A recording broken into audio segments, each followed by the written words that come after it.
In this video, we will demonstrate installation of speaker drivers, crossover, wiring, speaker wire terminals, and handles into our full-range speaker cabinet.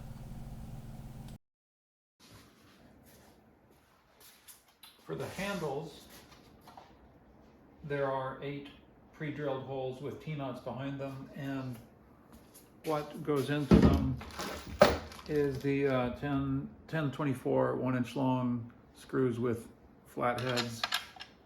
And don't worry about the batting in there, just push it in there.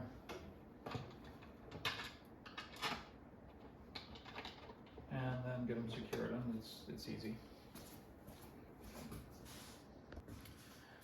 Here's the crossover array for the full range speaker.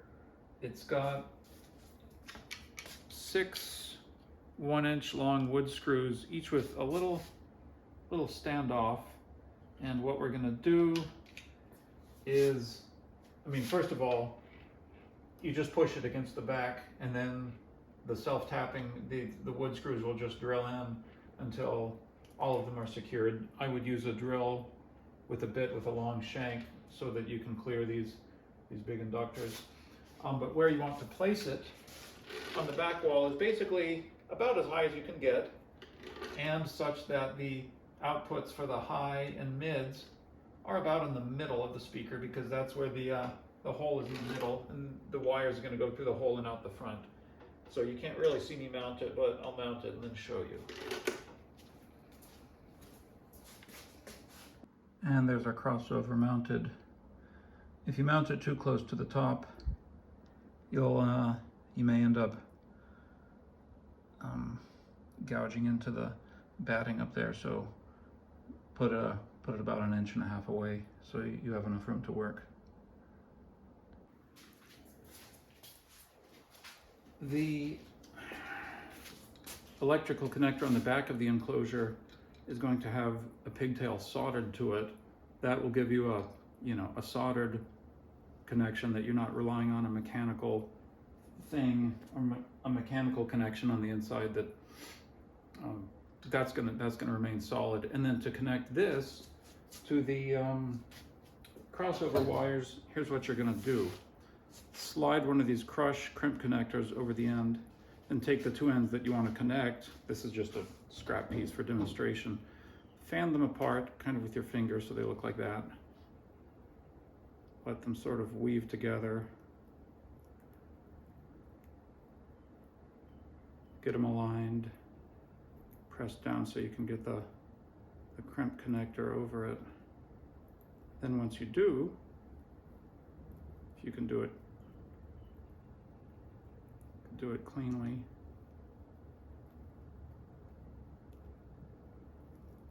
Of course, it's not going to work great for the sake of demonstration. Okay, that's fine.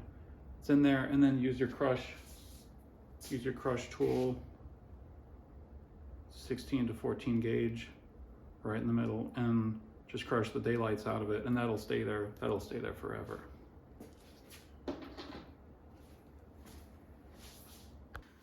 The electrical connector, you will fasten it to the body, to the back of the speaker, with 3/4 inch particle board screws.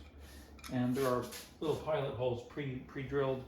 If you have mounted the crossover low enough that you've got enough slack to pull these wires out, you can crimp them together behind using the method I just showed you.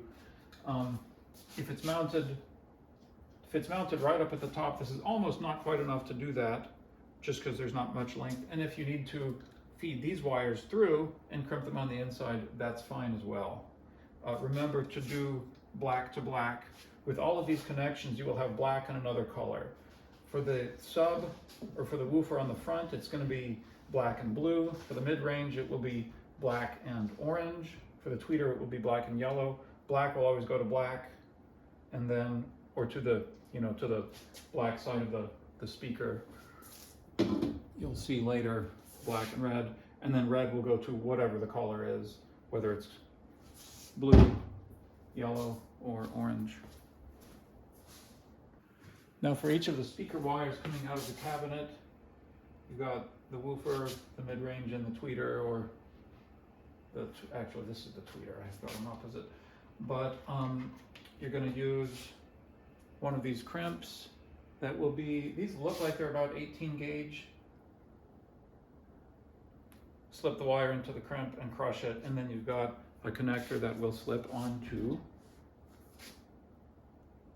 the speaker connectors. For the tweeter, cut some gasket material, which you will have some of it. Cut it to length and apply it around the edges of the tweeter. If it goes over the hole, you might have a tough time because the screws are machine screws. So just keep it away from the edges of the hole, and then around the border. So we've applied gasket material around all 4 sides, and then for the corners you can cut a little bit extra and make a little seal for each one of those if you want.